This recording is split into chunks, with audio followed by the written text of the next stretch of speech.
Welcome back guys to our channel. యాక్చువల్గా చూడడానికి డర్టీగా ఉన్నాను ఏంది అనే కదా. సో నేపాల్ బార్డర్ రీచ్ అయ్యేటప్పటికి మన సిచ్యువేషన్ అయితే ఇలా తయారైంది. నాదే కాదు, మా వాడు కూడా ఆల్మోస్ట్ ఇంతే. జాకెట్ తీసి పక్కన పడేసి రిలాక్స్ అవుదామని కూర్చున్నాడు. ఎందుకంటే నైట్ అయిపోయింది కదా, బార్డర్ క్లోజ్. సో మార్నింగ్ 8కి అయితే మనం బార్డర్ క్రాస్ చేయొచ్చు మళ్ళీ. సో అంతవరకు రిలాక్స్ అవ్వాల్సిందే ఇక్కడే. అండ్ ఇక్కడ చిప్స్ రొయ్యలతో ఉన్నాయి, ఎందరా బాబు అని చూశాను. అసలుకైతే ట్రై చేయను, ఎందుకంటే ఇలాంటివి తింటే ఖచ్చితంగా స్టమక్ అప్సెట్ అవ్వద్ది మనకి. సో ట్రావెలింగ్లో ఇలాంటి స్కిప్ చేయాలి. ఎవ్రీ స్టాప్లో ఇలా మెకానిక్ షాప్కి రావడం, బైక్కి మిర్రర్స్ టైప్ చేయించుకోవడం అండ్ ఆల్సో బైక్కి నెంబర్ ప్లేట్ టైప్ చేయించడం మన ఆనవాయితీ. అదైతే ఎప్పుడు మిస్ అవ్వకూడదు అనమాట. ఎందుకంటే ఆల్మోస్ట్ ఆఫ్ రోడింగ్ ఉన్నా లేకపోయినా గతుకుల్లో వేసి మన బండికి అన్ని లూజ్ అయిపోతాయి కాబట్టి.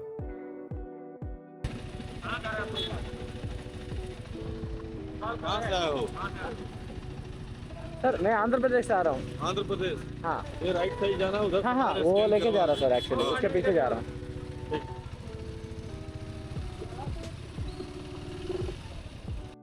జస్ట్ బార్డర్ దాటడానికి ఇంకొక స్టెప్ మాత్రమే పెండింగ్ ఉంది, అదే బన్సార్. ఇప్పుడైతే మనం సొనాలి బార్డర్లో ఉన్నాము. సో ఇక్కడికి వెళ్ళి మనం బన్సార్ తీసుకొని ఇంకొక 20 feet ముందరికి వెళ్తే బార్డర్ దాటేయచ్చు మనం ఇంకా. సో ఆ ప్రొసీజర్ ఏందో మీకు క్లియర్గా ఎక్స్ప్లెయిన్ చేస్తాను. మీరు ఈ వ్లాగ్ కంప్లీట్గా చూడండి, యూజ్ అవుతుంది మీకు. ఫస్ట్ బార్డర్ దగ్గర కస్టమ్స్ ఉంటుంది. సో మన కస్టమ్స్ దగ్గరికి వెళ్ళేసి మన లగేజ్ మొత్తం చెక్ చేయించాలి, ఏమేమి క్యారీ చేస్తున్నాం అనేసి. సో అక్కడ క్యారీ చేసే లగేజ్ మొత్తం చెక్ చేస్తారు. దాని తర్వాత వాళ్ళు క్లియరెన్స్ ఇస్తారు. సో అక్కడి నుంచి కొంచెం ముందరికి వెళ్తే మనకి నేపాల్ బార్డర్ వస్తుంది. అక్కడ ఏంటంటే అంటే మనకి ఒరిజినల్ ఆర్సీ బుక్ అంటే ఒరిజినల్ కాపీ ఉండాలి, like hard copy. And next thing వచ్చేసి మనం డ్రైవింగ్ లైసెన్స్ ఒరిజినల్ ఉండాలి. అండ్ ఆల్సో మన ఆధార్ కార్డ్. ఈ 3 మ్యాండటరీగా ఉండాలి. సో కొన్నిసార్లు అడగొచ్చు, అడగకపోవచ్చు, బట్ ఆర్సీ బుక్ అయితే కన్ఫర్మ్ క్యారీ చేయాలి. అండ్ ఆల్సో మన ఆధార్ కార్డ్. సో అవన్నీ తీసుకొని మనం ఆఫీస్కి వెళ్తే వాళ్ళు మనకి 200 రూపీస్ ఫర్ బన్సార్ ఛార్జ్ చేస్తారు అండ్ 200 రూపీస్ ఫర్ కస్టమ్స్ అనమాట.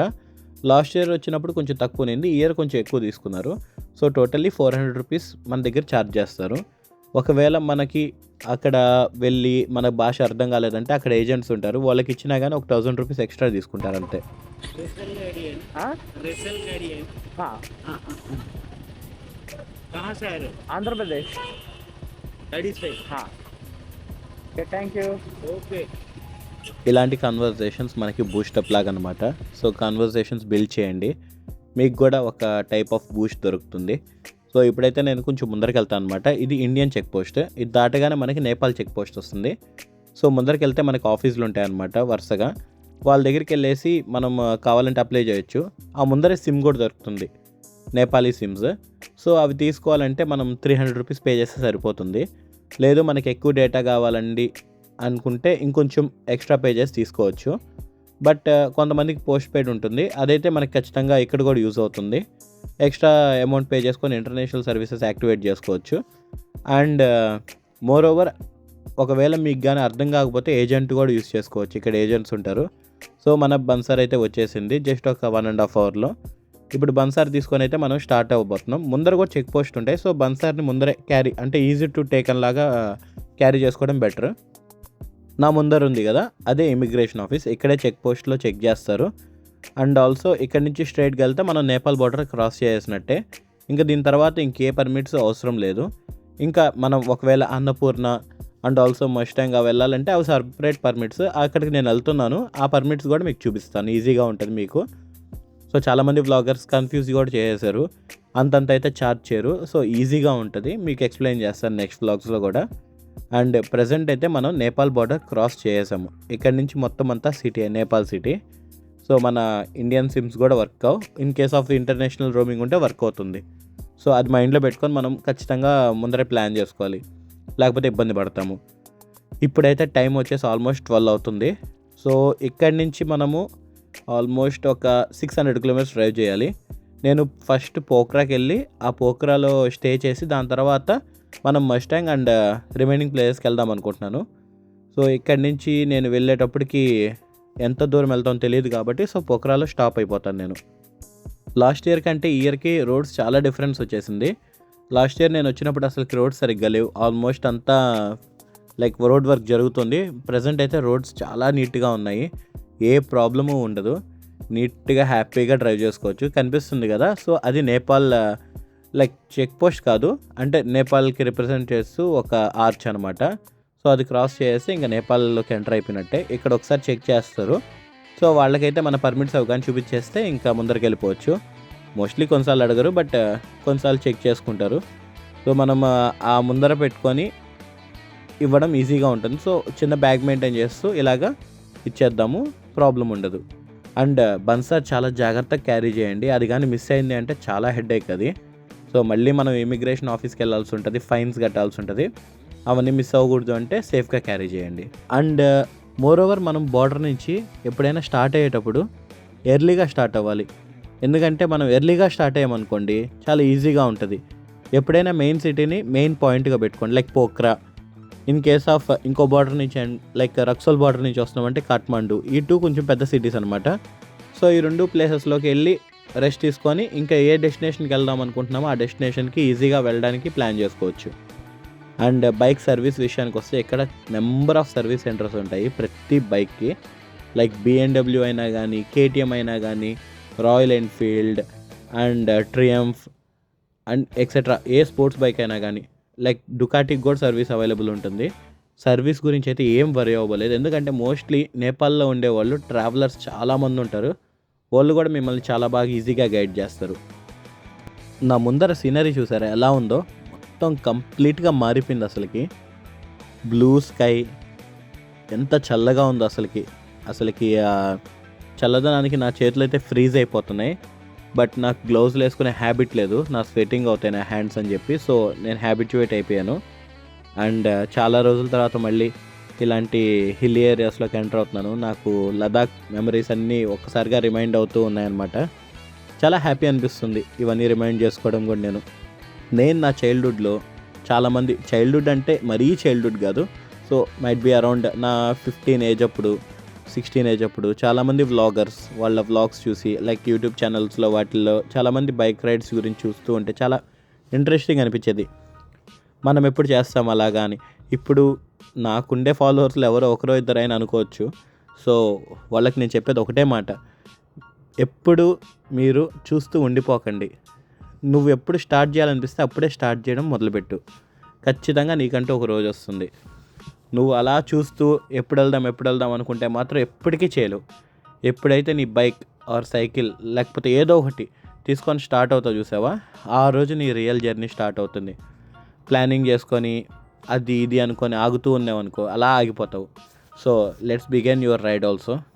సో ట్రావెలింగ్ అనేది ఒక చిన్న ఎక్స్పీరియన్స్ కాదు, ఒక మెమరీని క్రియేట్ చేస్తుంది ఫర్ లైఫ్ లాంగ్. సో ఆ లైఫ్ లాంగ్ మెమరీని నువ్వు ఎర్న్ చేయాలంటే ఇంట్లో నుంచి బయటకు పద, నీకే అర్థమవుతుంది రియల్ లైఫ్ ఏంటో. నా ముందర సీనరీ చూసారా అసలుకి ఎలా ఉందో, మెస్మరైజింగ్ ఉంది అసలుకి. వెనకాల నా ఫ్రెండ్ అయితే మొత్తం చూసుకుంటా వస్తున్నాడు. వాడిది సెకండ్ టైం, కానీ వాడు మళ్ళీ ఫస్ట్ టైంలా ఫీల్ అవుతున్నాడు. ఎందుకురా అంటే ఈ రోడ్స్ ఉన్నాయి చూసారా, ఈ కటింగ్స్ ఏది గుర్తుండదు, అన్ని కటింగ్స్ ఉంటాయి, అంత హిల్లీగా ఉంటుంది. సో అది మెమరైజ్ చేసుకొని మన ఇంటి దగ్గర ఉండే సందులు లాంటిది కాదు, ప్రతిసారి మనకి కొత్తగా అనిపిస్తుంది ఎక్స్పీరియన్స్. అండ్ ఇప్పుడైతే మనము ఆల్మోస్ట్ ఒక 20% అయితే కంప్లీట్ చేసాము. పోఖ్రా వచ్చేసి ఆల్మోస్ట్ మన బార్డర్ దగ్గర నుంచి అరౌండ్ ఒక 190 కిలోమీటర్స్ ఉంటుంది. సో ఆ 190 కిలోమీటర్స్ అనేది చాలా తక్కువే అనిపించవచ్చు, బట్ 6 to 7 hours పడుతుంది. అది కూడా నాన్ స్టాప్గా మనం డ్రైవ్ చేస్తే. ఇంకా బ్రేక్ తీసుకున్నామంటే ఇంకా అసలు బిస్కెట్ అయినట్టే. ఈవినింగ్ అయ్యేటప్పటికి మాత్రం చాలా ఇబ్బంది అయిపోతుంది, ఎందుకంటే లాస్ట్ ఇయర్ కూడా మేము ఈవినింగ్ అయ్యేటప్పుడు చాలా ఇబ్బందులు ఫేస్ చేసాము. ఎక్కడ లైట్స్ ఉండవు, అండ్ ఎక్కడ హిల్లీగా ఉంటుంది, ఎక్కడ బంప్స్ ఉంటాయి అస్సలు కనపడదు. ఎంత ఫాగ్ లైట్స్ యూజ్ చేసినా కానీ కొంచెమైనా డిస్టర్బెన్స్గా ఉంటుంది రైడ్లో. అండ్ లైక్ సీ లెవెల్ పెరుగుతుంది కదా, మనకి ఆల్మోస్ట్ కొంచెం బ్రీతింగ్ ఆల్టిట్యూడ్ సిక్నెస్ అవి రావడం కామన్. అవేం ప్రాబ్లం లేదు. మీతో పాటు కొంచెం మెంథాల్ ఫ్లేవర్ కానీ లేకపోతే చిన్న ఆక్సిజన్ సిలిండర్స్ కానీ క్యారీ చేస్తే ఈజీగా ఉంటుంది. కొంతమందికి మాత్రమే ఈ ఆల్టిట్యూడ్ సిక్నెస్ వస్తుంది, అందరికీ రాదు. సో అదేం పెద్ద ప్రాబ్లం కాదు. బట్ ముస్టాంగ్ అలాంటి వాటికి వెళ్ళేటప్పుడు మాత్రం ఖచ్చితంగా మెయింటైన్ చేయాలి. సో అక్కడ ఏమేం కావాలి అనేది అప్కమింగ్ బ్లాగ్స్లో మీకు క్లియర్గా ఎక్స్ప్లెయిన్ చేస్తాను. అది కూడా మా హెల్త్ అయితే చాలా పాడైపోయింది, ఎందుకంటే ఫుల్ డ్రైవింగ్లోనే ఉన్నాము, ఒక్కసారి ఆగామంతే రెస్ట్కి. సో నేపాల్ ఎంటర్ అవగానే మనం ఫస్ట్ కొట్టించిన పెట్రోల్ ఇదే. ఇక్కడ పెట్రోల్ బంక్స్ చాలా డిఫరెంట్గా ఉంటాయి. చిన్న చిన్న షాప్స్లోనే ఉంటాయి. మనలాగా పెద్ద పెద్ద బంక్స్ అలాంటివి ఉండవు. ఎందుకంటే స్పేస్ చాలా తక్కువ ఉంటాయి ఇక్కడ రోడ్స్. సో అందుకని ఇలా మెయింటైన్ చేస్తారు. అండ్ పెట్రోల్ క్వాలిటీ కూడా ఓకే, బాగానే ఉంటుంది. మనకి ప్రాబ్లం అయితే ఏముండదు. సో మన సైడ్ E20 అని అలా ఉంటుంది, కానీ వీళ్ళ దగ్గర అలాంటిది ఏమి ఉండదు. బట్ పెట్రోల్ క్వాలిటీ అయితే ఏం ప్రాబ్లం ఉండదు. కొన్నిసార్లు కొన్ని బైక్స్కి మాత్రం చిన్న చిన్న ట్రబుల్స్ వస్తాయి, కార్బొరేటర్ ప్రాబ్లం అలాంటిది. బట్ ఇక్కడ సర్వీస్ సెంటర్ ఉంటాయి కాబట్టి మనకేం ప్రాబ్లం లేదు, అది మేనేజ్ చేసుకోవచ్చు. కానీ ఒక్కటి మాత్రం మైండ్లో పెట్టుకోండి, ఇక్కడ ఖచ్చితంగా క్యాష్ కానీ కార్డు కానీ యూజ్ అవుతుంది. ఫోన్పేస్ కొన్ని దగ్గరలో వర్క్ చేయవు, చాలా తక్కువ వర్క్ చేస్తాయి. సో బోర్డర్లోనే క్యాష్ ఎంతో కొంత డ్రా చేసి పెట్టుకోండి, లేకపోతే ఏటీఎం కార్డు తీసుకొని క్యారీ చేయండి, అది బెటర్. ఈ ఫోన్పేలు అవన్నీ కొన్నిసార్లు ఇబ్బంది పెడతాయి మనకి బాగా. ఇప్పుడు బిగ్గెస్ట్ టాస్క్ ఏంటంటే అలాగానే హోటల్ రూమ్స్ కూడా కావాలి. ఎందుకంటే హోటల్ రూమ్స్ కూడా చాలా తక్కువ ఉంటాయి ఇప్పుడు, ఆల్మోస్ట్ అన్నీ ఫుల్ అయిపోయి ఉంటాయి. ఎందుకంటే న్యూ ఇయర్ ఉంది కదా, ఎక్కడెక్కడి నుంచో వస్తూ ఉంటారు ఇక్కడికి న్యూ ఇయర్కి. బట్ మా ప్లాన్ వచ్చేసి న్యూ ఇయర్ సెలబ్రేట్ చేసుకోవడం కాదు, మా ప్లాన్ వచ్చేసి ముక్తినాథ్ మస్టాంగ్ వెళ్ళాలనేసి. సో 2-3 డేస్ రెస్ట్ తీసుకొని, అండ్ ఆల్సో కొన్ని ఇక్కడ రేస్ ట్రాక్స్ ఉన్నాయి, సో అది కూడా చూద్దాం అనుకుంటున్నాము. అండ్ ఆఫ్ రోడింగ్ గురించి క్లాసెస్ కూడా చాలా ఎక్కువ ఉంటాయి ఇక్కడ, అది కూడా ట్రై చేద్దామనేసి ప్లాన్ చేస్తున్నాము. సో ఇది one of the border checkup అనమాట. సో విలేజెస్లోకి ఎంటర్ అవుతున్నప్పుడు ఇలాంటి చెక్ పోస్టులు ఉంటాయి. ఇది కూడా ఈజీగానే అయిపోతుంది, పెద్ద టైం ఏం పట్టదు. జస్ట్ బన్సార్ అడుగుతారు, ఇచ్చేస్తాము. సో వాళ్ళు చెక్ చేసుకుంటారు. కొన్నిసార్లు ఆధార్ కార్డు అడుగుతారు, మన నెంబర్ ఎంటర్ చేసుకోవడానికి కరెక్ట్గా ఉందా లేదా అని, అది చూపిస్తే సరిపోతుంది. అండ్ ఎక్కువసేపు కూడా పట్టదు, ఈజీగానే ఉంటుంది. మన లాంగ్వేజ్ అంటారా, లాంగ్వేజ్ చాలా మేనేజబుల్. వాళ్ళు ఇంగ్లీష్లో మాట్లాడతారు, మనము మాట్లాడొచ్చు, లేకపోతే హిందీలో మాట్లాడినా అర్థమవుతుంది. అది పెద్ద ప్రాబ్లమే కాదు. చాలామంది అడిగిన క్వశ్చన్ ఇది, మన లాంగ్వేజ్ అర్థమవుతుందా అని. మన లాంగ్వేజ్ అయితే అర్థం కాదు, బట్ హిందీ అండ్ ఇంగ్లీష్ అయితే చాలా బాగా అర్థమవుతుంది. సో మేనేజ్ చేయొచ్చు, నో ప్రాబ్లం. వాళ్ళు చాలా ఫ్రెండ్లీగా ఉంటారు ఇక్కడ పోలీస్ వాళ్ళు. సో మనకి ఎప్పుడు ప్రాబ్లం ఉండదు.